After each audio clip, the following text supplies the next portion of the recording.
Ilir Meta, që është në Burg. Ilir Meta është presidenti i Shqipërisë.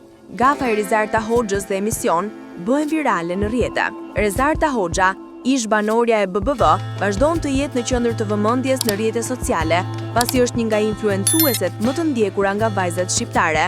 Së fundmi, Rizarta është bërë pjesë e rubrikës Rrethi Katror, Ne e Diell, me personazhe si Alfred Çako, Bledi Mane, Ed Manushi. Rizarta është e vetmja vajzë në panel dhe në episodin e fundit ka qenë në një situatë të sikletshme. E pyetur nga Bledi Mane se cili është presidenti i Shqipërisë, ajo i është përgjigjur Ilir Meta, që është në Burg. Ti bëj një pyetje gjenerale, kush është presidenti i Republikës së Shqipërisë? Ilir Meta, që është në Burg. Vazhdojmë me Fredin. Çon si ka ajo ka ngel aty kej. Ilir Meta, që është në Burg. Një përgjigje që të gjithë munduan ta shmangnin duke mos e vendosur vajzën më shumë në siklet, por një gaf e tillë nuk mund të mos bëhej virale në rrjetet sociale.